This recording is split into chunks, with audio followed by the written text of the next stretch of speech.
Boa noite a todos. Vou me acostumar com a distância aqui. Eu já falo alto, não posso aproximar demais. Eu quero agradecer primeiramente o convite da casa, pela oportunidade de a gente estar aqui nessa noite para a gente conversar um pouquinho sobre doutrina espírita, sobre dor e sofrimento, mas à luz da doutrina espírita. Tomara que nessa noite os espíritos, com certeza os espíritos que nos auxiliem, nos intuam, para que a gente possa desenvolver um bom trabalho e que a gente possa levar essa mensagem para os nossos lares, para nós praticarmos no nosso dia a dia. A questão do Carlos ter falado palestrante é por conta dele, tá? Não é palestrante, a gente só veio para ter uma conversa da doutrina espírita na noite de hoje. Então, imaginemos se nós pudéssemos conectar o nosso cérebro a uma máquina que pudesse nos proporcionar o máximo prazer pelo resto da nossa vida. Se a gente pudesse se submeter a uma experiência dessa, será que a gente faria? Na verdade, essa proposta foi levantada por um filósofo americano chamado Robert Nozick. Ele criou esse experimento mental, convidando as pessoas a refletirem na possibilidade dos cientistas conseguirem inventar uma máquina tal que, ao nos conectarmos a essa máquina, ela nos proporcionasse apenas experiências de prazer. Nós deixaríamos de lado os altos e baixos da vida para termos apenas momentos felizes. O porém é que nós teríamos que deixar a realidade para trás e viver somente as experiências proporcionadas por essa máquina. Na verdade, foi só um experimento mental, essa máquina não existe, não foi criada, tá? Mas a ideia dele era fazer com que as pessoas refutassem a ideia filosófica denominada hedonismo. Segundo os hedonistas, o mais importante da vida é a busca pelo prazer. A gente deveria, segundo eles, segundo essa filosofia, buscar tomar as decisões na nossa vida visando sempre o prazer que elas nos proporcionariam. E a ideia do filósofo era justamente fazer com que a gente pensasse: será que valeria a pena a gente viver só experiências de prazer? Será que não existe um valor intrínseco por trás das experiências das nossas vidas, sejam elas de dor ou de prazer? Imagine uma situação. Digamos que, vamos imaginar um triângulo amoroso. Beth está em um relacionamento amoroso com André e está completamente apaixonada e feliz. Só que sem que ela saiba, o namorado dela, André, se relaciona ao mesmo tempo com a irmã dela, Ana. Caso ela venha descobrir esse relacionamento, isso traria uma enorme infelicidade, uma enorme tristeza para a vida dela. Então, segundo a teoria dos hedonistas, o melhor seria que ela não soubesse a verdade e continuasse vivendo esse relacionamento que para ela estava muito bem ligado. Mas e se a gente estivesse no lugar de Beth? A gente gostaria de saber a verdade ou viver esse relacionamento ilusório, que não tem nada a ver com a realidade? Se a gente acha que preferiria saber a verdade, então isso significa que a gente acredita que existe um valor por trás das experiências da nossa vida, sejam elas boas ou ruins. Que a verdade, que os laços autênticos, que o conhecimento tem um valor na nossa vida. Então, a gente tem que buscar entender o que está por trás da dor e do sofrimento que faz parte da vida de todos nós. Se nós não estamos sofrendo nesse momento, já sofremos no passado, ou sofreremos no futuro. E a doutrina espírita nos explica por que isso acontece, pois nós vivemos em um mundo de provas e expiações. E por sermos espíritos ainda imperfeitos, nós necessitamos passar por essas dificuldades para evoluirmos, para aprendermos. No Evangelho segundo o Espiritismo, ele nos diz que, os Espíritos nos dizem que as vicissitudes da vida têm, pois, uma causa. E visto que Deus é justo, essa causa há de ser justa. Quem aqui é espírita? Levanta a mão. Pouquinhos, tá. Mas quem acredita em Deus? Agora melhorou.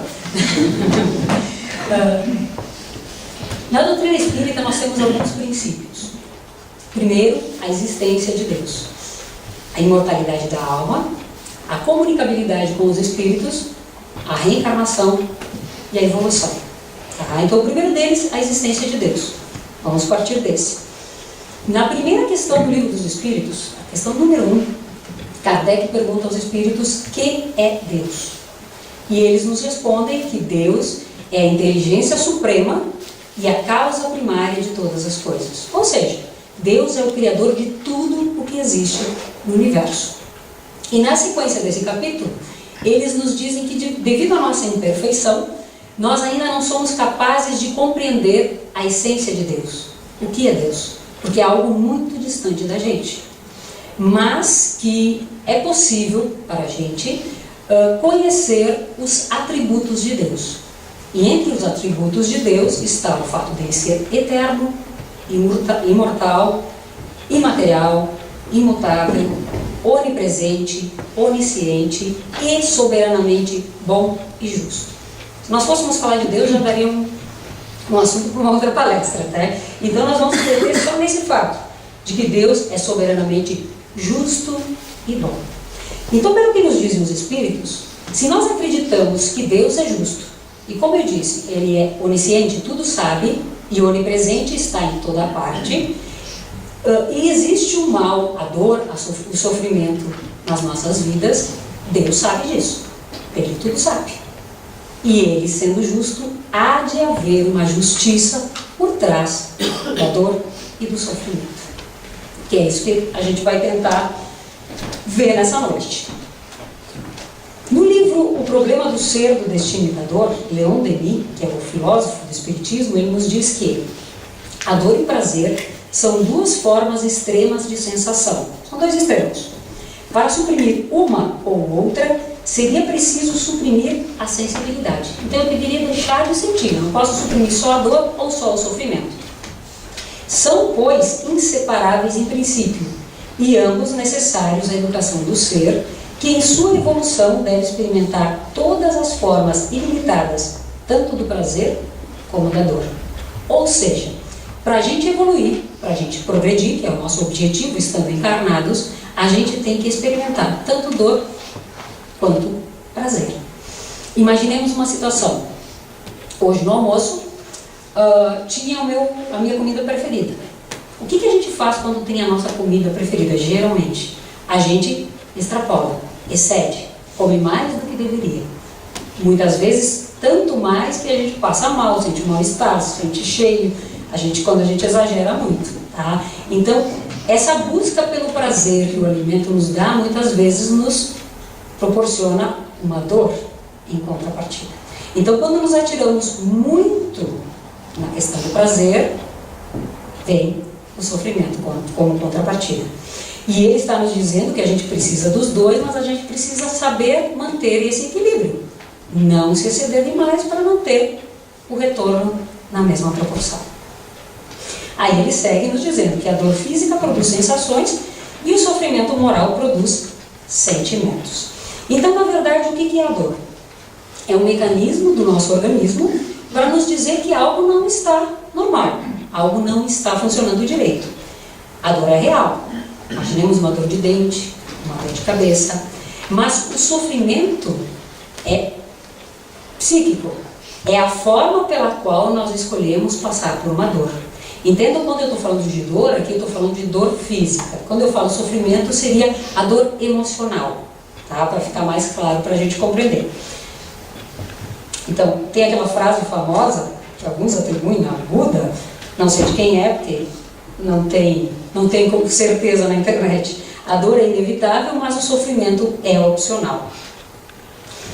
Nesse livro Caminho das Virtudes, de Jason de Camargo, pela editora da Ferdes, ele nos diz que o sofrimento humano é produzido pela forma como cada pessoa decodifica, consciente ou inconscientemente, as impressões recebidas, taxando-as de boas ou ruins segundo a sua ótica. O que ele está querendo nos dizer? Dependendo da forma como eu interpreto as situações que me cercam, elas me causam sofrimento ou não.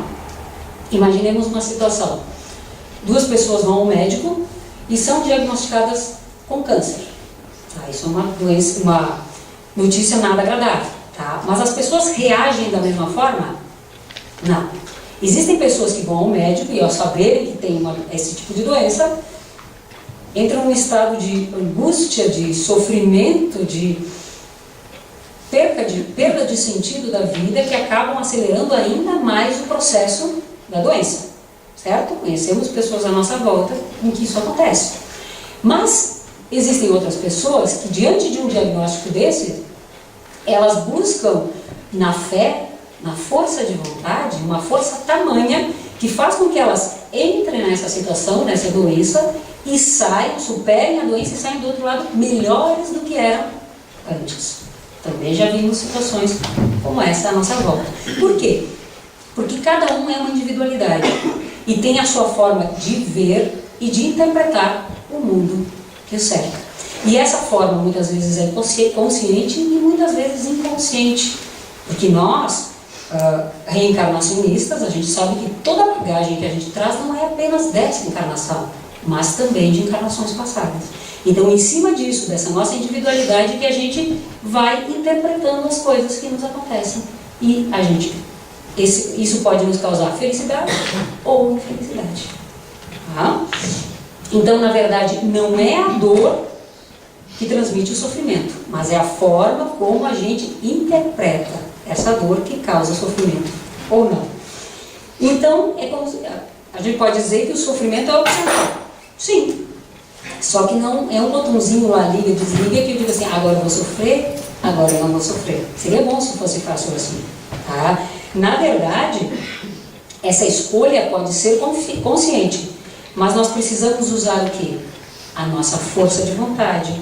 A gente tem que mudar os nossos hábitos, enxergar a vida de uma outra forma e, acima de tudo, nós precisamos nos conhecer. Quanto mais nós nos conhecemos, mais fácil fica para a gente lidar com as situações do nosso dia a dia. Por isso que a doutrina espírita, ela é tão importante para as nossas vidas, ela transforma as nossas vidas, porque na verdade ela faz com que a gente faça esse mergulho para dentro de nós mesmos, para buscar as respostas dentro de nós mesmos. Porque não adianta eu vir aqui dizer uma coisa para você, se isso não for verdade para você, lá dentro de você, você não vai mudar. Não é? Então, a dor física, como a gente disse no exemplo do diagnóstico do câncer, pode causar um sofrimento emocional. E em outros casos, um sofrimento emocional. Imaginemos uma pessoa muito estressada, que vive agitada, muito ansiosa. Muitas vezes esse sofrimento emocional desencadeia uma dor física. Quantos casos de pessoas que têm úlcera, gastrite e outros problemas de saúde devido a essa ansiedade.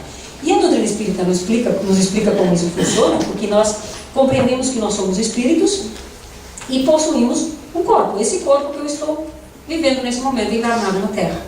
E nós temos o que a gente chama de perispírito, que é esse laço que liga o espírito ao corpo físico e que faz essa passagem de informações do corpo físico para o espírito e vice-versa. Por isso que o que afeta o meu corpo físico atinge o meu espírito e vice-versa. Ok? Ainda o Leon Denis, no mesmo livro, ele nos diz que tudo o que vive neste mundo, natureza, animal, o homem, sofre. E todavia o amor é a lei do universo, e por amor foi que Deus formou os seres. Então Deus ama a todos nós. Ele nos criou todos iguais e todos nós caminhamos com a nossa evolução. Tá? E a lei de amor é que governa todo o universo. E embora isso, nós passamos por sofrimentos. Por quê? Porque eles devem ter uma razão de ser na nossa vida. Esse questionamento que a gente tem que se fazer. A dor segue todos os nossos passos, espreita-nos em todas as voltas do caminho. E diante dessa esfinge que o fita com seu olhar estranho, o homem faz a eterna pergunta: por que existe a dor? É uma punição, uma expiação? É a reparação do passado? O resgate das faltas cometidas? Por que será que Deus permite aquele cachorrinho que está atravessando a rua ser atropelado e perder uma patinha? Será que é karma? Na outra encarnação ele deve ter mordido a patinha do coleguinha dele, do outro cachorrinho, aí no planejamento reencarnatório dele, não, tu vai ir lá, tu vai perder a pata para te aprender a não fazer mais isso.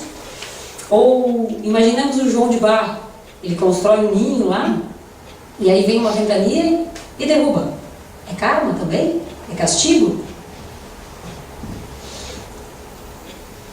Tem um filme americano que veio para o Brasil com o nome de Beleza Oculta.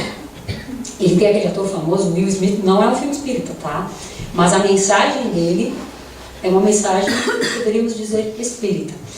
Na verdade, ele conta a história de um homem casado, bem sucedido no trabalho, e que tem uma menininha, uma filha de 6 anos de idade. E a vida dele, tudo tranquilo, maravilhoso. Aí, de repente, a filha dele tem um câncer raro e acaba desencarnando, muito rapidamente. Esse pai, que era extremamente apaixonado pela filha, perde o chão, perde o sentido da vida dele, ele não tem vontade de fazer mais nada, acaba se separando da esposa, não consegue mais trabalhar direito, enfim, a vida dele vira um caos. O interessante desse filme é a mensagem que ele nos traz. A mensagem de que a consolação não vai tirar a dor das nossas vidas. Nós que estudamos a doutrina espírita entendemos que o Espiritismo é o consolador prometido pelo Cristo. Mas nós temos que compreender que consolar não é tirar a dor. Então, muitas vezes, quando alguém se aproxima da gente e nos conta que está passando por um momento de extremo sofrimento, porque desencarnou alguém muito próximo dessa pessoa, a gente diz, mas vai estudar a doutrina espírita, que com isso vai passar a tua dor. Mentira! Porque a doutrina espírita não vai tirar a dor das nossas vidas, ela vai nos consolar. Porque consolar é fazer com que a gente não perca o sentido da vida. Tá? Mas não vai tirar a nossa dor, porque na verdade a dor é uma bênção da encarnação. Por isso que ela está nas plantas, ela está nos animais. Só que a gente tem que buscar ter essa compreensão. Por mais difícil que pareça, compreender o que está por trás dessa dor, desse sofrimento pelo qual nós passamos. Então vamos ver o aspecto material da dor primeiro. A dor física produz sensações.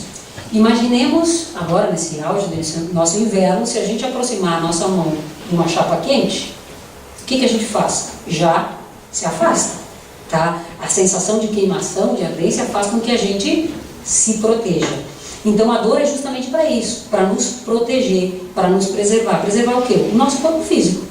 Porque eu preciso dele para estar encarnado, então eu tenho que cuidar dele. Tá? E se isso acontece desde os organismos inferiores até o homem. E se essa dor... a gente sabe que nós temos uma lei, que a gente chama de lei divina ou natural, que rege todo o universo. Todo. Tanto o plano físico como o espiritual. E se essa dor desempenha uma função biológica, que é de nos preservar, que a gente cuide do nosso corpo, obviamente que ela tem o aspecto espiritual também dessa dor, que no caso ela atua de forma pedagógica. Então o que ela é? É aquele indicador luminoso nos dizendo que algo está errado, que algo não está legal.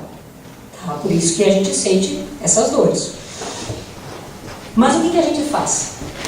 A gente associa a dor como algo negativo. Porque para nós prazer, felicidade está associado ao quê? Ao prazer. Então a gente faz de um tudo para evitar a dor.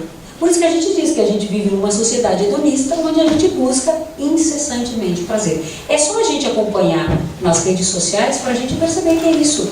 A ansiedade das pessoas aguardando a chegada da sexta-feira para ter o sábado e o domingo para curtir. Só para buscar o máximo de prazer físico, material possível. Então a questão é, até que ponto a nossa espiritualidade, a nossa religiosidade está acolhendo a dor?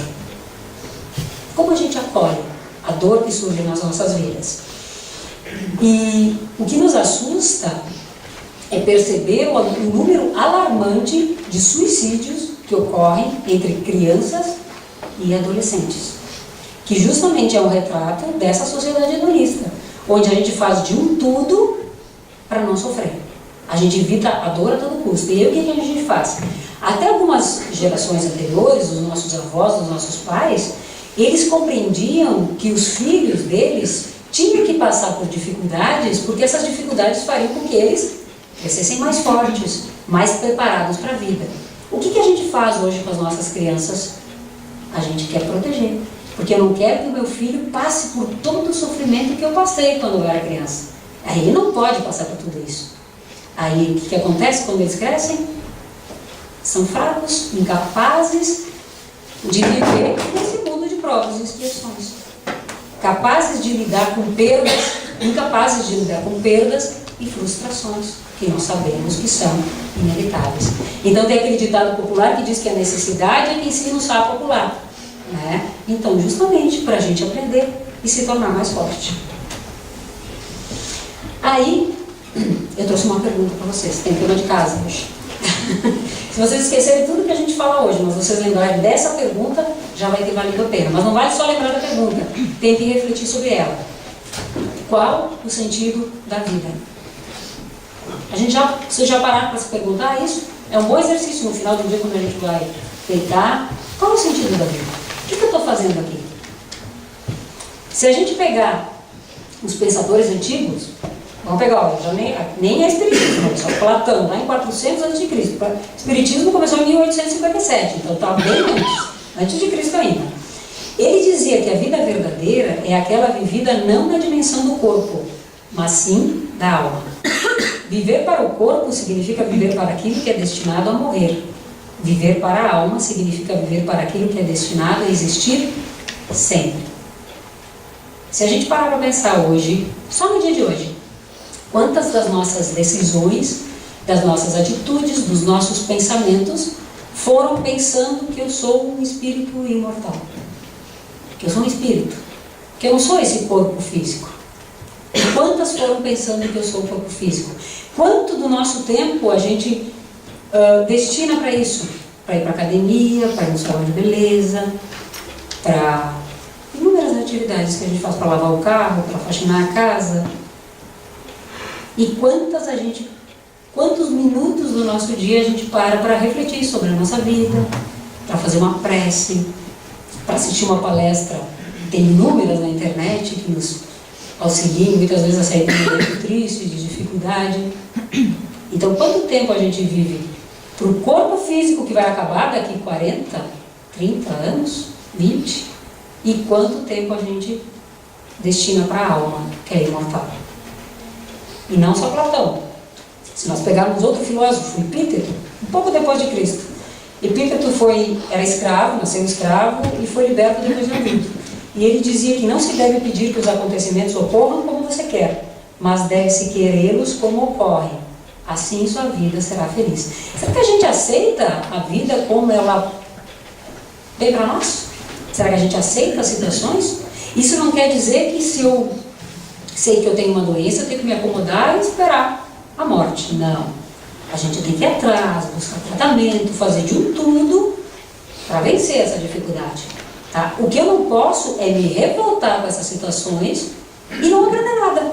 Ficar só reclamando, achando que eu sou injustiçada, que eu sou a única pessoa que sofre no universo e não tirar nenhum aprendizado dessa situação.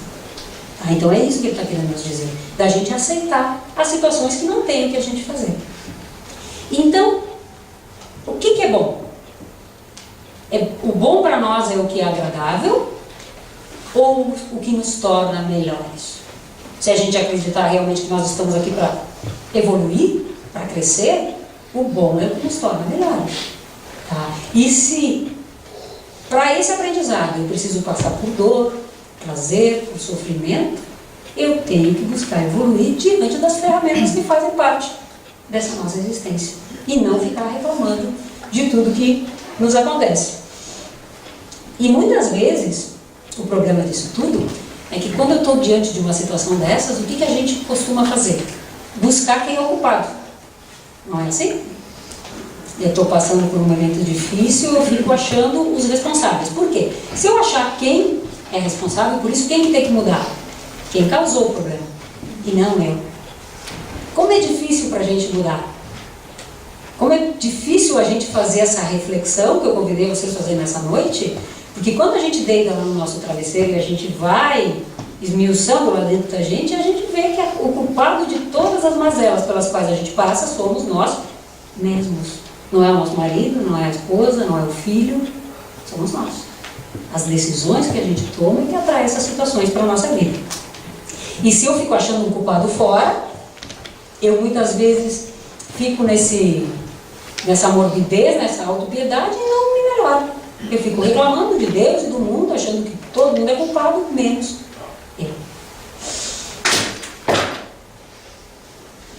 Então, na verdade, assim, não é a dor que faz crescer, mas a maneira como nós entramos nessas situações e buscamos aprender, buscamos sair do outro lado melhor.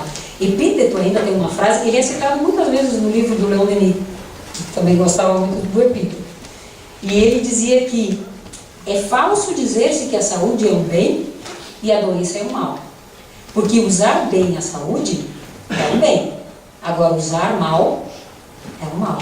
De tudo se tira o proveito, até da própria morte. Então, se eu tenho um corpo saudável e eu uso ele para fazer bem, maravilha. Agora, se eu tenho um corpo saudável e eu uso para fazer as maiores barbaridades, os maiores em busca de prazeres incessantes, seria melhor que eu não tivesse um corpo tão sadio. Aí eu não contrairia tantos débitos quanto na situação de estar bem. Então, isso é uma reflexão que a gente tem que fazer. E a dor, na verdade, é uma alavanca, né? Que a gente pode usar como alavanca ou não. Isso depende de nós. Depende da forma como a gente aceita essa situação. Então, não basta que haja dor, há que superá-la. Tá? A gente não se torna mais sábio porque sofre. Só se a gente buscar a sabedoria nessas situações de dor, buscar o aprendizado que está por trás de todos eles, de todas essas situações. Então, na verdade, nós evoluímos geralmente num sistema de escape. Porque o que acontece? Nós estamos nesse patamar. Se tudo estiver bem com a minha vida, eu quero ficar aqui.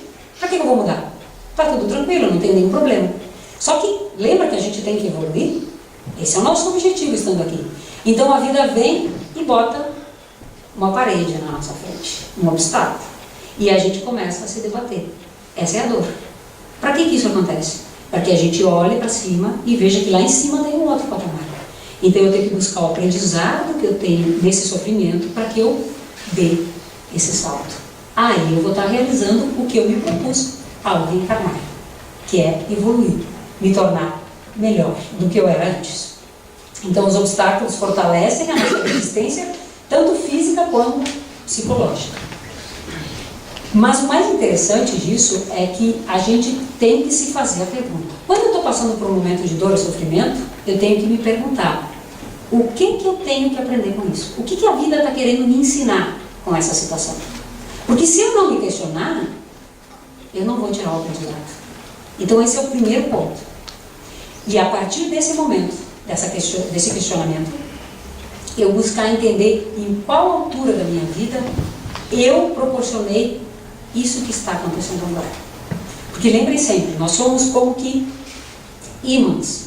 E a gente vai atraindo para a nossa vida tudo que a gente precisa.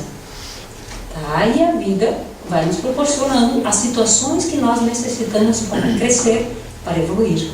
Eu acho interessante que tem uma palestra do Haroldo, que ele comenta, assistiu muito tempo atrás, e ele diz assim: como é engraçado, né? A gente vai num jogo de futebol, as pessoas vão num jogo de futebol e tem centenas de carros estacionados no estacionamento do estádio. E aí, alguém vai lá e risca justamente o meu. Tinha um monte de carro muito melhor, muito mais limpinho, e riscou o meu. Ele disse: por quê? Porque eu tinha que passar por aquela situação. Fui eu que atraí aquilo para a minha vida. Mas eu tenho que me perguntar: mas por que isso está acontecendo comigo? O que eu tenho que aprender? Eu tenho que aprender a ser mais paciente, a ser mais tolerante. Qual é o aprendizado que está por trás dessa lição? Porque se a gente não aprender, o que acontece? Lá na frente vai acontecer de novo. E vai acontecer de novo. Até que a gente aprenda a lição. Não é assim na escola. A gente estuda, vem a prova. Se a gente vai mal, o que o professor faz? Faz outra prova, a recuperação. E assim vamos indo, de prova em prova, até a gente aprender. Na vida é mais ou menos assim. Então é melhor a gente já se perguntar, já tentar aprender agora, porque pode ser pior na próxima. Então vamos correr atrás. E o interessante é que a gente, observa a natureza e a gente percebe que assim, na natureza a gente tem ciclos, a gente tem as estações. E a gente, por exemplo, cai a sementinha na terra, ela morre a sementinha na terra para que brote a plantinha, aí vem as folhas, vem os frutos, aí secam as folhas, secam os frutos, ela volta a brotar, então é tudo um ciclo. Tá? Nós achamos isso natural, saudável, bom, mas nós não nos consideramos parte integrante dessa natureza. Nós não aceitamos que nós também temos que deixar essas folhas para trás, esses frutos caírem, nós temos que deixar para trás esse homem velho, cheio de vícios, de maus hábitos, e tentar despertar em nós um homem novo. Despertar as virtudes em nós. Essas virtudes que estão em nós, em germe.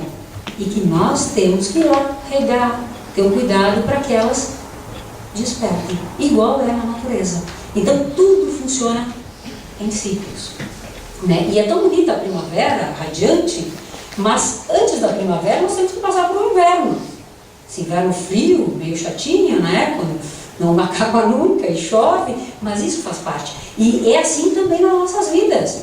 Nós precisamos ter esses momentos de recolhimento, de introspecção, de reflexão, tá? Para que a gente possa despertar depois, na primavera. E como é que a gente faz isso? Vindo assistir palestras como na noite de hoje, lendo bons livros, assistindo bons programas de televisão, participando de grupos de estudo. Então a gente tem que fazer a nossa parte. A gente não quer sofrer tanto na nossa vida, mas então a gente tem que fazer esse processo de se conhecer, de se munir dessas ferramentas, para que seja mais fácil para a gente enfrentar essas dificuldades que são inevitáveis. Tá? Porque o que acontece? Se a gente se identificar com aquela imagem que aparece no espelho, com as coisas que a gente tem, com o que a gente come, com o que a gente veste, obviamente que nós vamos sofrer. Porque isso vai ficar para trás. Aquela imagem do espelho, hoje, daqui 20 anos, vai estar totalmente diferente. Se eu me identifico com aquilo, é óbvio que eu vou sofrer.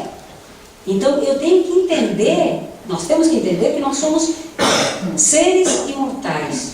Que o mais importante nas nossas vidas é que a gente seja, e não que a gente tenha. Que a gente não se preocupe tanto em ter coisas materiais. Não que isso seja ruim, mas isso não pode ser o mais importante das nossas vidas. Isso nos auxilia, obviamente. É muito bom ter um bom carro, ter uma boa casa, tá? Mas isso não pode ser o meu objetivo principal. Eu tenho que cultivar essas virtudes dentro de mim. Essas sementinhas que Deus semeou em todos nós, mas que depende de nós o cultivo, pelo nosso livre-arbítrio. Então que façamos isso, que nos questionemos e que busquemos ver em nós o que nós precisamos mudar, de que forma a gente tem que fazer essa transformação em nós. Aí tudo se torna mais fácil, mas não é uma tarefa fácil, tá? Com certeza existem, não só na doutrina espírita, em outras religiões, em várias correntes filosóficas, ferramentas que nos auxiliem nessa caminhada, Então demos esse tempo. A gente arruma tempo para tanta coisa. Atualmente nós temos tanta tecnologia que nos possibilita fazer as coisas de uma forma tão rápida. Coisas que antigamente eram feitas sem tudo manual. Agora não, tem máquina para tudo. E o que a gente está fazendo com esse tempo que sobra? Ficando no Facebook? No WhatsApp? Ainda se a gente ficar no YouTube vendo palestras, coisas que nos elevam, ainda tudo bem, né? Mas busquemos esse tempo nosso. Essa busca, nessa viagem para dentro de nós mesmos. E vai ser muito mais fácil a gente enfrentar as dores e os sofrimentos que surgirem na nossa caminhada. Ok? Lembremos sempre dessa mensagem do Cristo, que é bem-aventurados os que choram, pois que serão consolados. Mas nós temos que estar abertos para receber essa consolação. Muitas vezes, essa consolação está vindo e a gente não está nem percebendo. De tão apegados que a gente fica, de tão apegado que a gente fica às coisas do mundo material e não se percebe dessas coisas tão importantes do plano espiritual, dessas mensagens que vêm para aquecer os nossos corações e nos auxiliar nessa caminhada. Ok? Então lembre do tema de casa. Qual o sentido da vida? Isso já é uma reflexão para meses. Mas vamos fazer, porque se a gente tiver um objetivo de chegar, a gente tiver um sentido para a nossa vida, tudo fica mais fácil. Agora, se a gente vai vivendo por viver, sem motivação, sem busca de alguma coisa, como é que eu quero ser daqui 10 anos? Vamos pensar nisso, vamos botar lá uma meta para a gente alcançar. Não deixar lá só para o final do ano, aquelas metas que a gente faz que duram até o dia 3, no máximo. E aí a gente já esquece. Tá? Que isso seja uma vontade firme e verdadeira nas nossas vidas. Ok?